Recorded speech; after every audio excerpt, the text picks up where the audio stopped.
We need that missing Toad link. Welcome to season 6, where we're phoning it in. You don't think critically and then put a Pop-Tart into your body. I am highly caffeinated and minorly concussed. Aruga! What came first, the love sack or the gravity gun?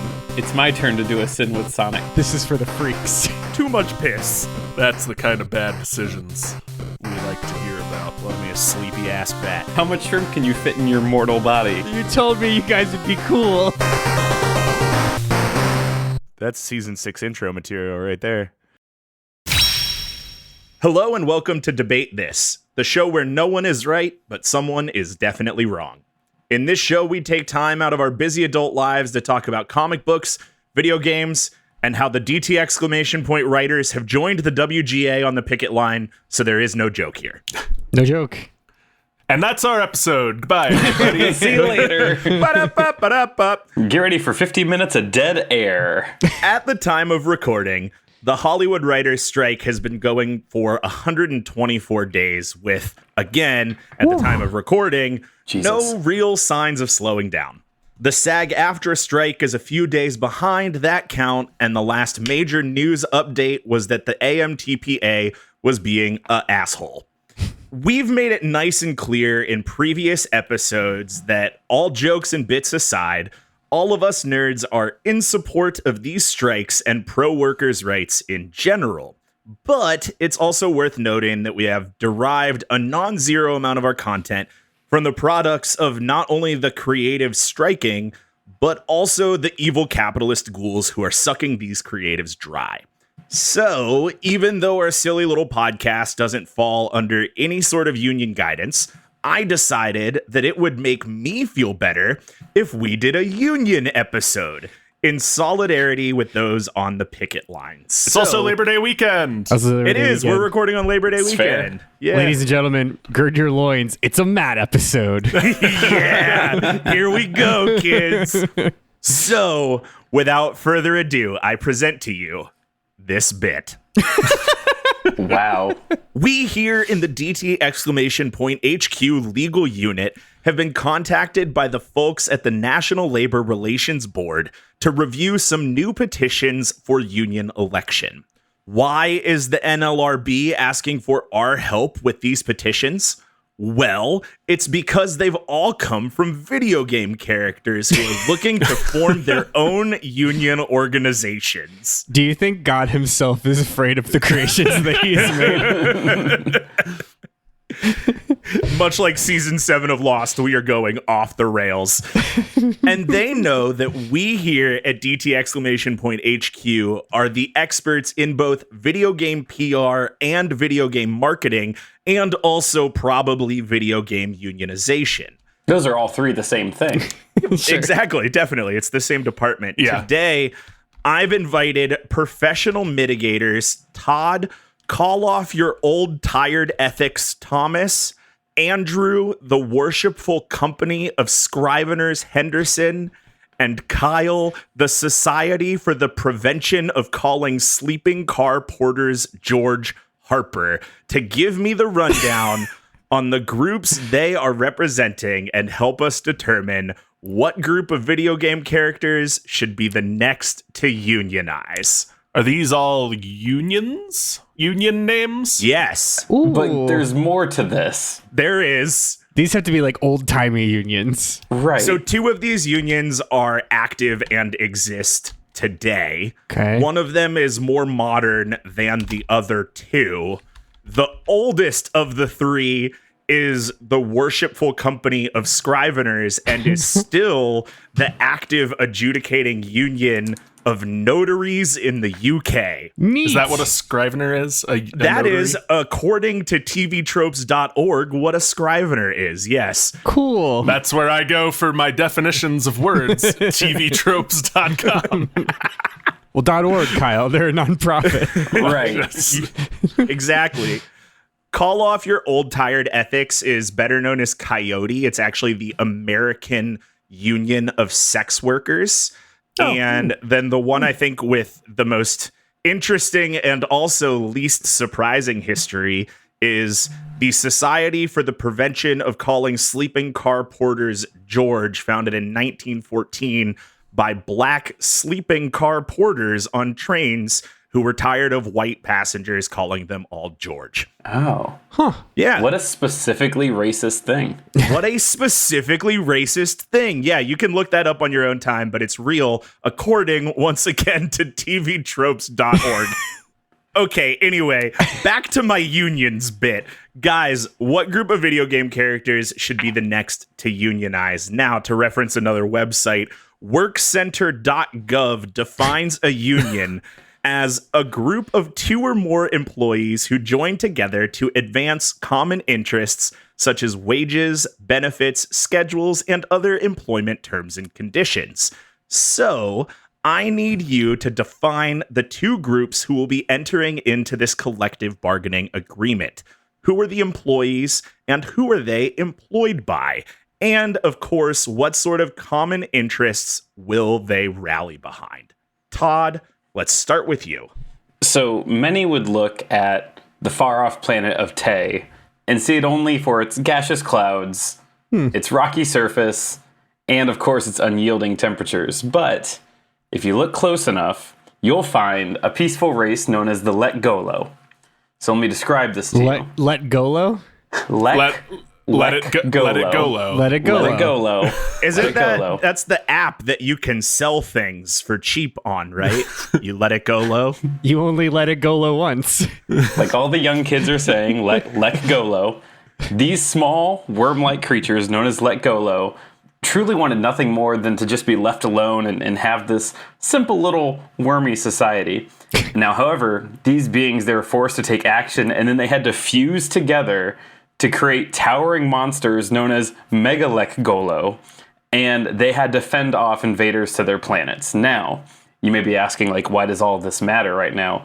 I am. Religious zealots invaded that planet known as the Sangheli, and they ultimately forced these groups of Lekgolo to join their war across the stars. This all makes a lot more sense if I tell you that Sangheli are elites from Halo, and the Lekgolo are the hunters, those hulking monstrous beasts with laser cannon guns and shields. So hunters have long been held down and used as the muscle in the Covenant's perverse holy war. And you know what? Now's the time. Now's the time that they're going to use their wormy bodies to fight for things like reduced hours, longer breaks, and also to not have to serve in a holy space war, I suppose, as well. And again, like this deal that they entered into, they were given very little more than just cool armor and space guns as part of the, quote, agreement to join this fight. And the elites in the Covenant put them in a bad deal. And it's long overdue that we revisit that deal. You're telling me the hunters are a bunch of, like, Voltron worms? Yeah, he's Kyle Harper, my good friend. I am 100% telling you he's out of line, but he's right. That the hunters are thousands of just earthworms that when they fuse together become sentient and work together, and they do Voltron themselves into those death machine pieces of armor that they fight the Master Chief. Isn't that why you got to shoot him in the back? That's why you got to shoot them in their little sloppy worm parts. Are they not sentient until they fuse together? They grow more sentient the more of them fuse together. Okay. They are Legion. They are Let It Go. Let it go low. Yeah, let it go low. Wow. Okay. I thought that my opening bit would be the only book report I heard today, but now I feel as though I have heard a book Matt, report. I have terrible news. In this report, I will. Oh, good. Okay. Webster's Dictionary defines Lekgolo as squirmy worm boys. Yeah. So we have the Squirmy Worm Boys from the Xbox game You Didn't Know Had a Campaign. Mm-hmm. Andrew, what group have you brought to the unionization table today? Sure, Matt. Well, the world of Azeroth, as made famous by World of Warcraft and before it, Warcraft, is filled with a rich tapestry of peoples and cultures. From the traditional human kingdoms to the Night Elf communes to the Orcish Horde Republic, the various empires of the Eastern Kingdom and the lands of Kalimdor weave a rich tapestry of civilization. like in Hearthstone. Like in Hearthstone. Exactly like in Hearthstone. Thank you. Like in Defense of the Ancients. And just like Defense of the Ancients, none of it would be possible without the tireless efforts of the worker unit class. Azeroth, as we know today, was built on the backs of the human peasants, the orcish peons, the undead acolytes, and the night elf wisps. Without their often literal sacrifice, Thrall and his orc rebellion would never have been able to flee Lordaeron. The undead would still be ransacking mud huts, and the night elves would have been melted down by the Burning Legion. Also, Arthas would not have been able to gain power and become the Death Knight and also reanimate the liches, leading to the undead taking over, but that's fine. Either way, we don't have Azeroth without its worker unit class. And Matt, I tell you, it's time that work turned into jobs done. I get your reference, and it's so specific and stupid. Wow. Okay. Guys. When did Warcraft 3 come out, Andrew? Like 2001. Yeah, like forever ago. Pre 9/11 or post 9/11? It might be pre 9/11. Intra. Came out on 9/11. During. Oh, God. Okay. So we've got the Squirmy Worm Boys from Halo. We've got the working class from, it was Hearthstone? Warcraft 3. From Hearthstone. From Defense of the Ancients. From And Defense of Dota the 2. Ancients 1. Heroes of the Storm. Okay, great. Well, Dota 2, no, specifically Dota 1. Dota 2 is not, demonstrably not. Yeah, everyone ignores that even happened. All right. Well, Kyle, what group have you brought today to present their case for unionization? Matt, I am here to represent the Goombas. We all know the Goombas. They're the first enemies you encounter in most Mario games. The adorable little foot soldiers for the Koopa Kingdom as Bowser attempts to overthrow the Mushroom Kingdom and marry its queen, I guess, Princess Peach. But have you ever wondered, Matt, why these cute little mushroom people are not on the side of the Mushroom Kingdom, but helping to invade it? I have. What if I told you, Matt, that they weren't trying to invade, but reclaim their motherland? Why would this fungal race not be native to the Mushroom Kingdom? But the Goomba people understand that they have been ousted from their homeland for a long time. They don't want to reclaim their kingdom with more bloodshed. They just want to be accepted alongside their toad cousins and have some representation in the princess's court. And that is why the Goombas have organized, and I am here today with their Goombas to represent them. Kyle, are you suggesting that the Goombas are a sort of third independent party faction in the Mario v. Bowser conflict? I mean, we can all see they aren't independent, but I would posit that they are living in some sort of apartheid state. Yes. More like a proletariat class. More Yes. They're complex, Andrew. They have layers. I mean, Sure. anyone who's played any Mario game that verges on an RPG aspect knows there's at least one Goomba that will be a shopkeeper or a companion. And one who wears a ball cap. They've always got a ball cap. There are a colony of Goombas that exist within Mushroom Kingdom peacefully, and they are kind of our flagship example of these Goombas are here to cooperate, not retaliate. They live outside of the hive mind. Yes. Is it ever really explained? Like they're cousins of the Toads. Like that's I think canonical. Is that real? Is it ever really explained how that works? I'm pretty sure like they come from the same like I don't know. Like They're both fungal in origin. They have to share ancestry somehow, right? For sure. Yeah. Well, I know that the first instruction manual for the first Super Mario Brothers game has a weird amount of lore because that's also the one that talks about blocks being transformed toads. Yeah. So Yeah. I'm certain that the genealogical line is drawn between Toads and Goombas in some Nintendo canon document. I just don't know what it is. We need that missing Toad link. it's a toad with a wild underbite is all it is.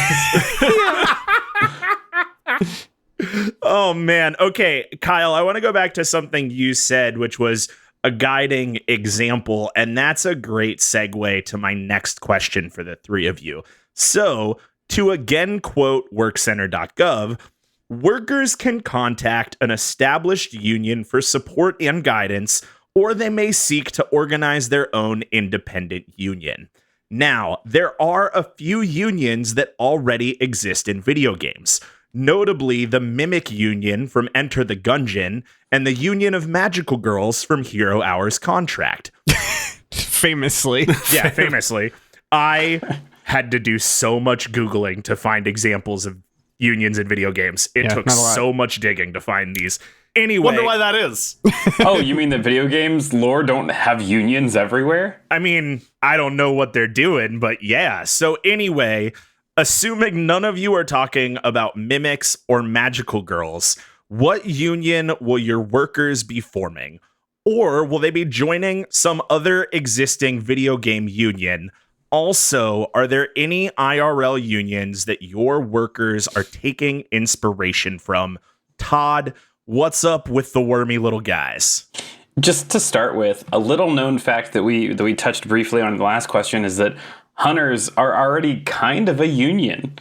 And that is to say that each hunter, each 12 to 15 foot hulking monstrosity of armor, is actually comprised of thousands of tiny worms and a big old swarm inside that armor. So, I mean, they've already kind of tried to pull their power to become something bigger, but... They already have organized. Well, but the Covenant have held them down. They've not let them fully realize what they can become. I have a really important question for you, Todd. Yeah. Knowing what I learned in researching unions for this episode, I know that managers can't join unions. And by a bunch of the little wormy let-it-goes coming together to form the big hunters, does that make hunters managers and thus forth not able to join unions? No, because a hunter is just a name for the group of Lekgolos. So, I mean, it would be like you've got a goose and together it makes geese. Together, that is what's a group of geese called? A gaggle? A gander. A gaggle. You wouldn't look at... What'd you say, Kyle? Gander's a male goose. A gander's a male goose. Is it a male? A gaggle. Oh, okay. Gaggle's a group of geese. You wouldn't look at a gaggle, a grouping of geese, and be like, that's a manager. You'd be like, no, that's a gaggle. I don't really know how you got me there with geese, but I think I'm with you. I think I'm on your side. Todd, is there on that same note, is there a manager worm that calls the shots in Same question. Good question. Megaloglo? No, because they do in fact form a bit of a hive mind when they do connect like that. So it is kind of a like Andrew joked, a legion for we are many situation. They're all in the same cloud. Yeah, it's Oogie Boogie. Like I've seen Nightmare Before Christmas. It is before, Oogie Boogie. But then we have like a thesis to ship like this like situation. Like, is Oogie Boogie the manager, or is Iggy Boogie literally just the sum of his parts? Oogie Boogie is the sum of his parts because as the bag contains all those worms, that is Oogie Boogie. Gotcha. If worms fall out and are replaced with other worms, it is still a hunter, or in this case, we're talking about Oogie Boogie. Oogie Boogie is technically a co-op. Yeah. Oogie Boogie also is a manager of those three little demon kids. Yeah. But that's different. But we're now. getting lost. Yeah, we're getting I would like lost to here. finish. I do want to wait just real quick. I think Yeah. Oogie Boogie is actually a WeWork because the bag is where all the bugs go. So I think Oogie Boogie is a WeWork. Not everyone in a WeWork works for the same company and goal, Matt. It's a co-op because all of the employees own the structure. Own a part of Oogie Boogie. Yeah. It can't be a WeWork because all of those worms don't have free access to coffee pods and have their shoes off in the office. So it's You don't know that. actually a WeWork. Anyway, my answer, like I said, each individual worm joins into a swarm to create what we know as a hunter, which this union they form is much like a lot of other unions. It allows them to accomplish things that they would regularly never be able to do alone. Now, this is the correct time to formally recognize that worm swarm union, and that union is called Swarm. That is capital SWARM, and that stands for Slimy Workers Amalgamating to Reclaim Management. Great. And that is the union that they will be forming today. The power of each worm is but a puzzle piece to create a murder machine known as a hunter. But more importantly, each worm, each puzzle piece forms a more powerful member of this amassing swarm. And swarm is all capitalized, and that will be on our banners that we will be carrying while we are on the picket line. God, man, I love a good acronym. I love a good acronym so much. And Swarm is really good. All right. Wow. Points to you, Todd. I like that a lot. Andrew, tell me more about the organization of the Workers of Azeroth. Sure. So workers from among the Eastern Alliance and the Western Horde have come together for the first time and are joining hands across the maelstrom to demand representation against the fatted kings and war chiefs that lead these groups. No matter how small or how green your skin, human, orc, dwarf, undead abomination, gnome, night elf, blood elf, dark elf, troll, panda man, all are represented equally. It's waiting for the panda man. As long as you are among the worker unit class, you are welcome. Together, we are the Bargaining Crusade. Wow. Bargaining Crusade. Wow. Explain why it's funny. Because of the Burning critically Crusade. critically Yeah. acclaimed, what do you call it? Expansion. Burning Crusade. Andrew, they're Pandaren. One, let's Pandaman, not be racist here. And two, are goblins excluded from this? Goblins more recently have been added as a playable class. In, Well, we're using Warcraft 3 chronology. I just really wanted to mention Panda Man. okay. This is not based on science. But what I will say is together we will chop the heads of Azeroth's noble classes, legally speaking, as we ask the question, something needs suing? Wow. I love that you're...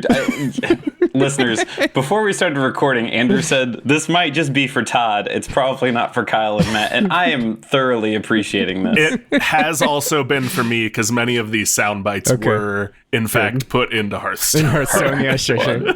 We did it. The sound bites that originated from Hearthstone and then retroactively got put in a Yes. game from 2002. Everyone's favorite 2002 RTS Hearthstone, yes. Yes. Well, I'm glad we all got there together. This is still not at all for me, but I do appreciate the work you're putting into it. Game recognizes game. Please continue. Truly, I do. I really appreciate Bargaining Crusade. That's very good. I like that a lot. Kyle, talk to me about what you and this image that you put in the doc, who I assume is the Goom Boss, That is have brought Goom Boss, to the table yes. today. Goomboss and I are both here. And, I will remind you that Goom Boss is definitely a manager and cannot be in the union. He looks like a monarch. Goomboss is the union boss, Matt. He's the union Goomboss. There are union heads. Yeah. That's true. Okay, fair. Yeah. Fair point. Don't insult my colleague here. Don't insult the Goom Boss like that. Put some respect in your chest. So, Matt, the recent defectors from the Koopa Kingdom army have teamed up with the peaceful settlement of Goombas within the Mushroom Kingdom already to form the Fungal Coalition of Workers. Oh, hell yeah. The Fungal Coalition of Workers is a lot like the Teamsters we have here in the United States. They help negotiate for a large coalition of blue-collar Goombas across many different fields of employment and occupation.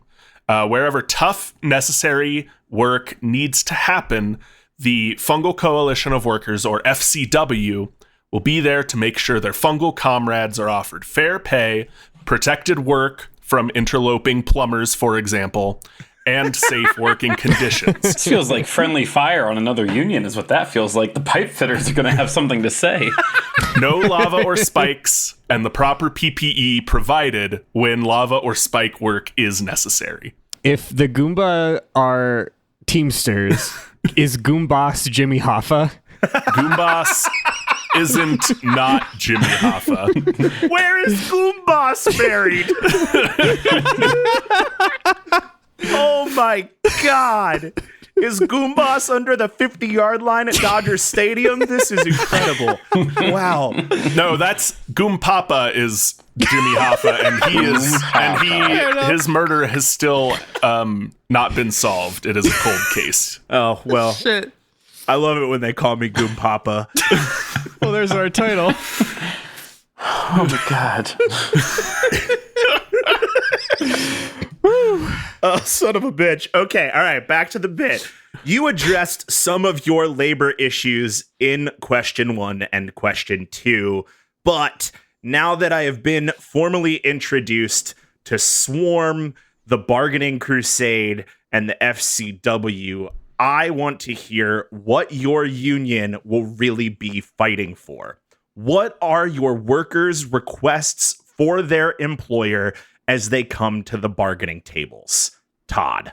Yeah, these are easy. They just have 3 simple demands. Demand number 1, that they no longer have to fight in holy space wars not of their own choosing. Instead, they now get equal voting rights on any future space wars. So that is number 1.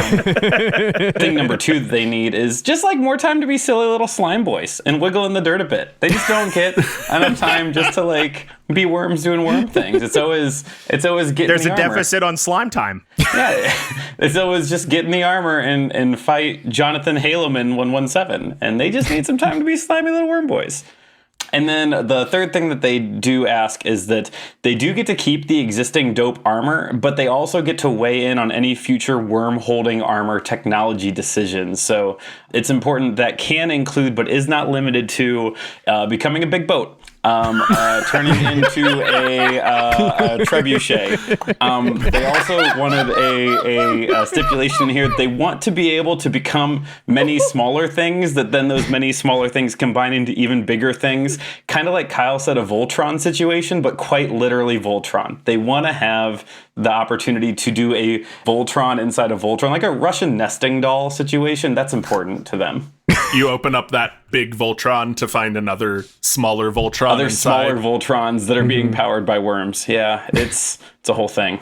Wow. Oh man, I didn't expect you to become a boat to the table. Yeah. I think that is a reasonable thing to ask, but In my mind, when they're at the bargaining table having this conversation, it's actually them in their hunter, like 15-foot tall monstrosity, like get up, but since it doesn't need the gun or the shield, it's got worm fingers that are intertwined. And like hunters don't really talk. The more like worms that combine, the Lekgolos that make the Mega Lekgolo, they like can vibrate to emulate other like sounds and languages. So it's actually just like pointing, and then there's like a vibration hum, and you're like, oh yes, they want to be a boat. They want to be a boat.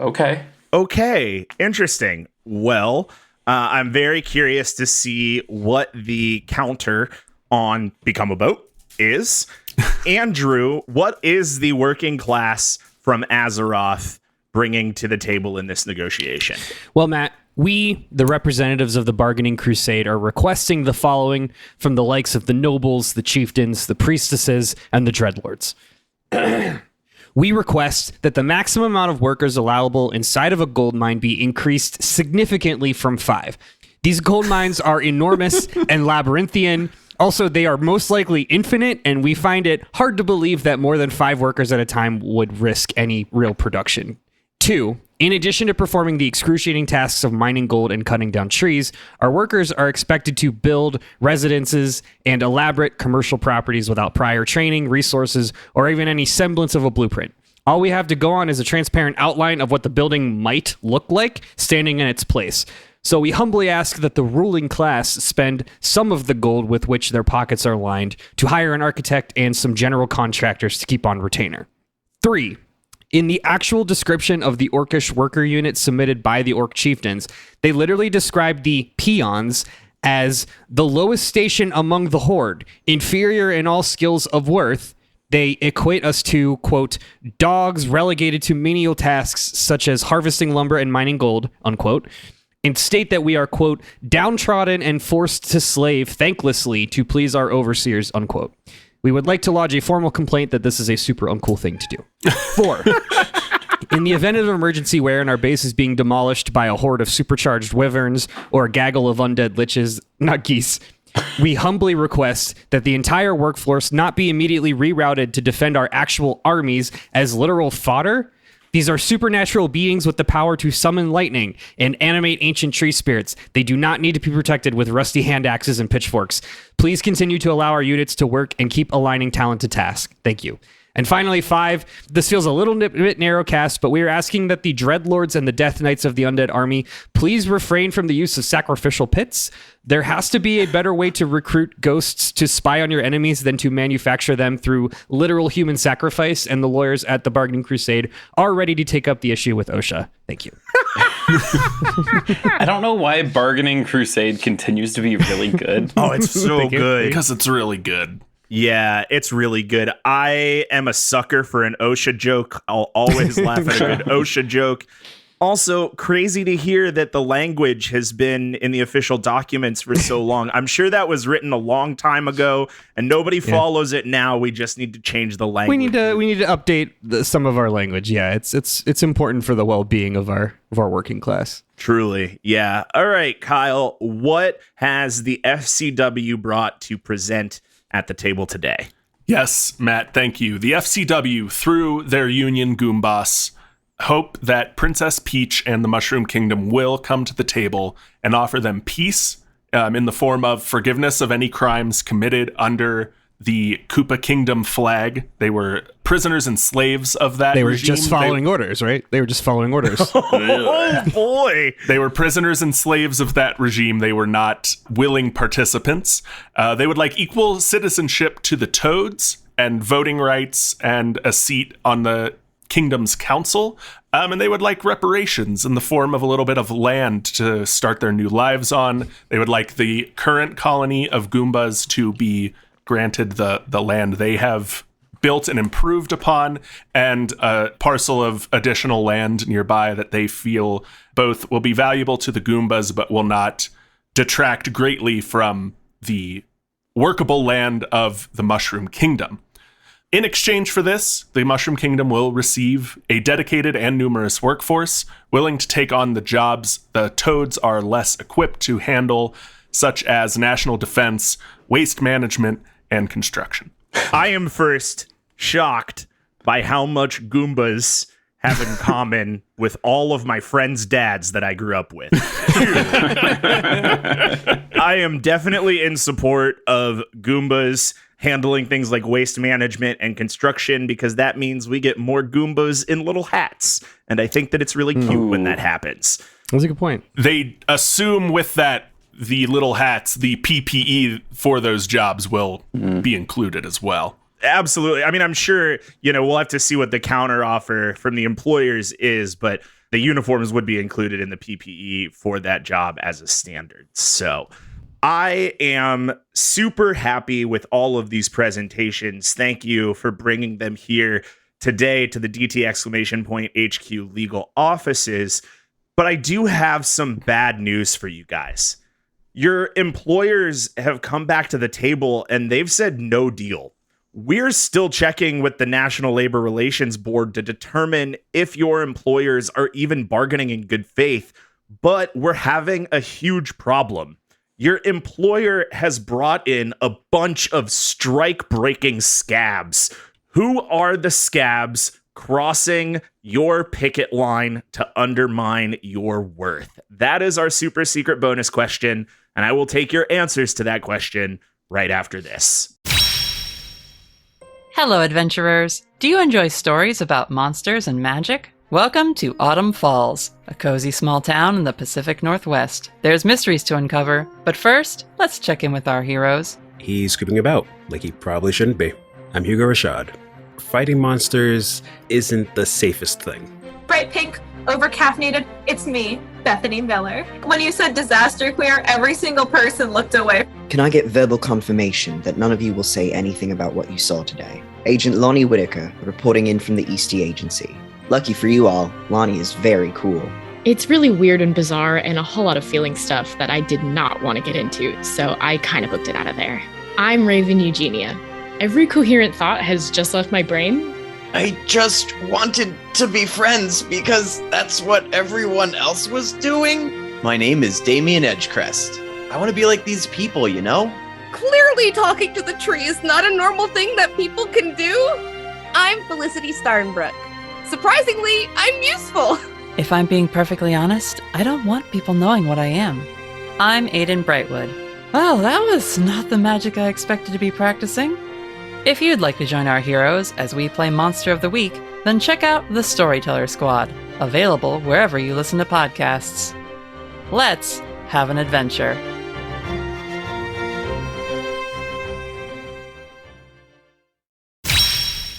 All right, welcome back. I've sent you out from the table to the streets and windows to see who the strike-breaking scabs walking across your respective picket lines are.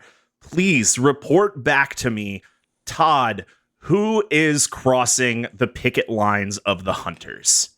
So we're looking at this scene, right? And it's just a bunch of like hunters and Lekgolos and their like normal wormy features. And I suppose there's probably picket signs that say things like worms together strong, and like a picket sign that says swarm jobs equal warm homes kind of thing. And so Good. That was a good really one. Good. That's really good. And so, but before you know it, you see like the manager of the Space War plant walk out, and it's an elite, and he's wearing like a Patagonia vest and like designer jeans with a collared shirt tucked into it, and he says, "We don't even need you anymore. He sounds like Strong Bad. We don't even need you anymore. We have new replacements." And here you see like half a dozen like shapes in the hunter armor kind of like shuffle towards the war factory. And as they get closer, you see one of them tip over and out spills 3 toddlers in a trench coat. That's right. That's how they're going to replace, for a company that certainly doesn't care about union rights. They're not going to care about child labor laws. So toddlers in trench coats. That's how they're going to fill up these armor-clad war machines in the meantime. Are they real-life toddlers in real-life trench Real-life coats? toddlers. Are they like Spartan toddlers or just like regular? Just regular toddlers. Whatever is the funniest answer for this bit. Toddlers. Wow. Bungie's going to use this to spin off their next game, Halo Babies. Halo Babies. Oh my God. Oh no. Halo Babies is really terrible. In my mind, it's that picture of Ted Cruz where he definitely looks like 3 toddlers in a trench coat, but he's carrying like an energy sword. And they're like, yes, industry. Wow. All right, Andrew, talk to me about the I've realized in asking this question that you are both asking for unionization and are already on strike. Things work differently in the video game world. That's not important. Time is timey-wimey. It's okay. Yeah, so who's crossing the picket lines in Azeroth? Well, Matt, much like Thrall extended his green orcish hand across party lines to the undead horde, we also extended our arms to the undead horde. And we knew what we were getting into. You know, their track record is not great with the whole, taking over the world thing with the Burning Legion, right? But we did it anyway. We felt like the Acolytes really needed the representation. Come to find out, those dang undead Acolytes, they, every time the Dreadlords say jump, they say, "My life for Nazul." So... Wow. Right. I don't know who this is for, but somebody out there loves this. Oh, it's for someone. It's definitely for somebody. It might just be for Todd. Yeah, it could just be for Todd. A good bit for me. But if it's for you, please let us know. Kyle, let's run it out. Yeah.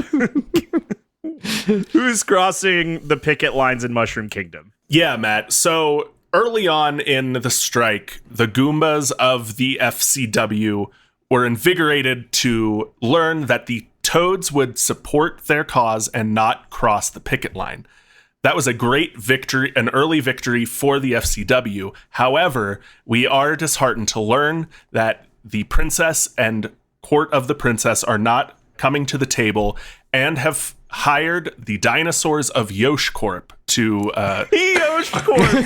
cross the picket line and do the work that the Goombas would like to do to benefit the kingdom. That is, the Yoshis of Yosh Corp are now serving as the defense for the kingdom. They are doing waste removal. However, no one is taking care of the egg removal that the waste removal now necessitates. And with Yosh Corp, there seem to be 2 private contractors in red and green uniform doing some of the plumbing work that the kingdom requires as well, that the Goombas were hoping to participate in. Boshi would 100% cross a picket line. Oh, Boshi's a scab. Yeah. what a gigantic journey this podcast has been on in 6 seasons, that we came from Butt Thwomp Nation to Yoshis are anti-union. Well, not all Yoshis. They kind of specifically the Yosh line. Corp Yoshis. If these ones, if Yosh Corp is from Yoster's Isle, then it's hard to know. Yeah. Until this strike ends, we have to assume Yab. All Yoshis are bastards. Oh shit! Wow, that's good. Oh, that's good. very good. Jesus. Okay, I love these answers. Thank you for this information. Like I said, in this world where you can both strike and have a union election, I have decisions to make. So why don't you guys give me just a closing statement? This will be the final case you get to state for your group's consideration of unionization. Todd, we'll start with you. Speaking directly to you here, Matt, you've seen A Bug's Life. I have. You've seen the portion where Flick, the ant, turns and stampedes over the grasshoppers all together, all as one, because the grasshoppers know that there are way more ants than there are of them. And I'm here to tell you, the hunters are primed to stampede all over the elites. All they need is your backing. And if you're wondering if this is meant to be, the actual Latin naming of Lekgolos is Ophis Congregatio, which translates to, this is from Halo Wiki, translates to a union of serpents. They are primed, Matt. They are ready.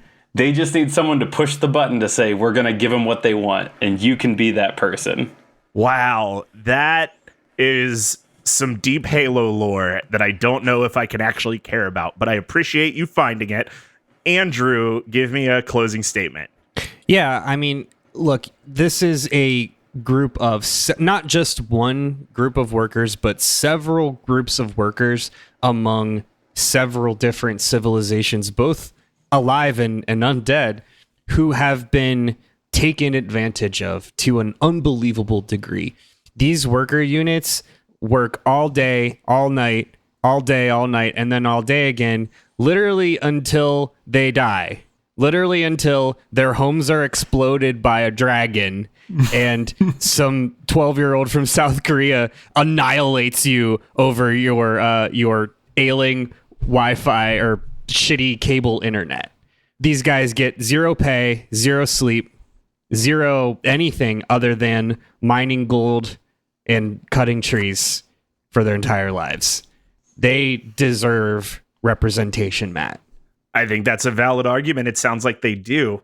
Kyle, tell me your closing statement. Thank you, Matt. I am actually going to let Goombas make my closing statement for me. I'm going to pass the mic off to him.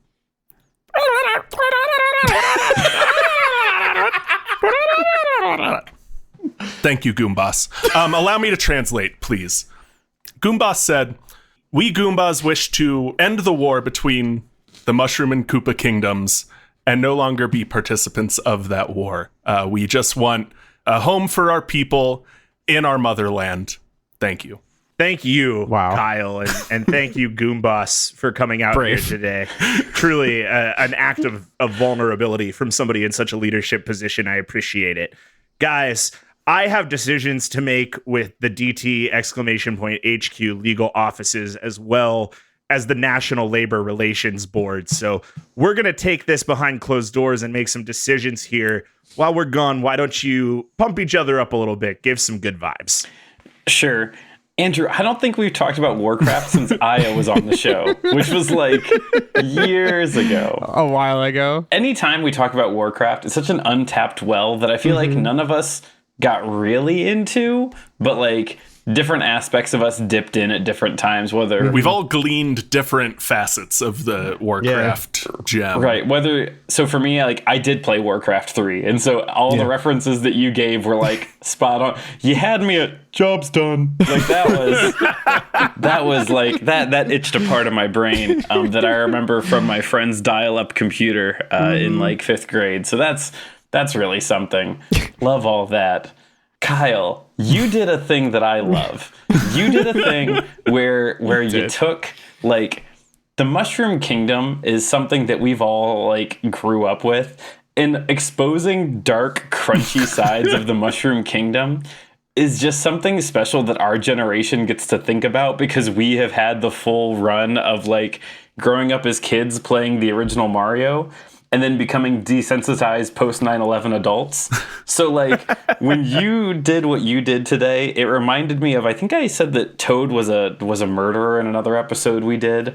Like, he wore someone's skin. I don't know. That feels like something we did at one point. And it sounds like something you would have said, yeah. Yeah, it sounds like something I also drew a lot from the King Bob episode whenever that happened. Same energy, and I love this. I love, like, that Mushroom Kingdom exists behind just, like, the 2D side-scrolling, that there's, like, currency and class war. You like being confronted with the socio-political nature of Mushroom Kingdom? I do like being confronted with the socio-political nature of the Mushroom Kingdom, Kyle, and thank you for doing that today.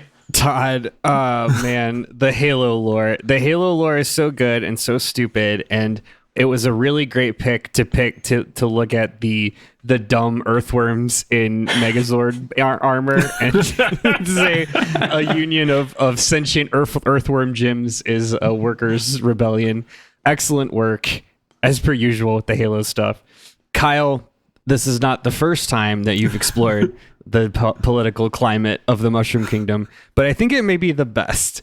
And I cannot help but go down the line of Princess Peach and the Toads being colonizers of the Mushroom Kingdom. It's right so there. good. It's right there. It's right there. Yeah, great stuff. Thank you.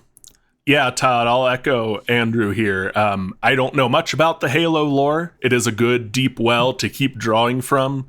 I do love the hive mind worm Voltrons as a organized labor union very much. That's a very good dot to connect. So good job. One, I think a dot only you could have connected on this show, because Andrew and I don't have the Halo lore knowledge that you do. And Andrew, the Warcraft 3 pull the unification of the working class of each faction up against their elite overlords is also very good. And like Todd, from an entirely different game, I loved the "work's done" reference, because that also plays when you spend all your mana in Hearthstone. Good. Excellent. Guys, just a quick good vibe from me. This was a ball. I didn't know what would happen when I said, let's make video game unions, and I'm glad that this is what happened. Speaking of glad, I have some great news. On this pro-union podcast, the workers always win. So you have all unionized today. Yeah! Congratulations. Yeah! Hell yeah. I will say, if I am to pick a winner, it's going to be Todd, and it's because Todd had the best acronym.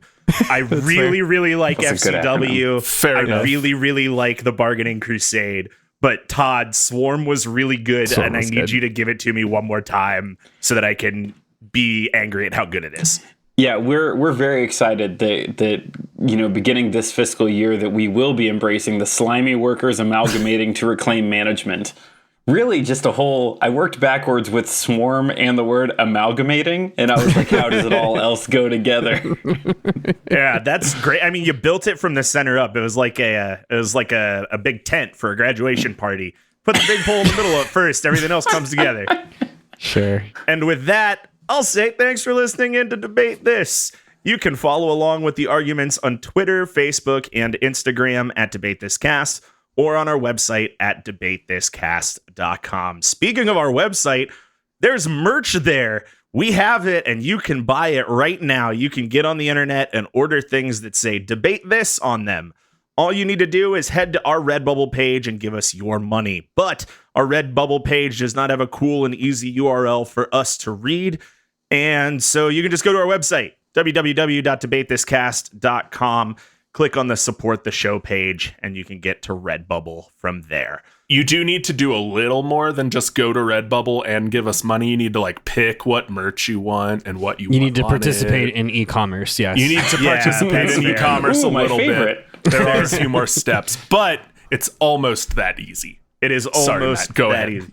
No, I mean, it's a valid point. You got to put in a little effort on the user end. We'll see if somebody has the time to come up with pro-union merch with these unions on them, because I think that'd be very funny. Ooh. But I don't want to commit to anything on the podcast. So until next time, I'm Matt Cole. I'm Todd. We play Megalekgolo all the time. What's that? It's a game where we crawl around in the night like worms. Thomas. I'm Andrew. Going to our Redbubble page and then seeing that you have to participate in e-commerce will have you saying, more work, Henderson. And I'm Kyle. I like it when you call me Goompapa Harper. And we're saying thanks for debating with us. And if you think we're wrong, you can come fight us behind the swing sets, nerds.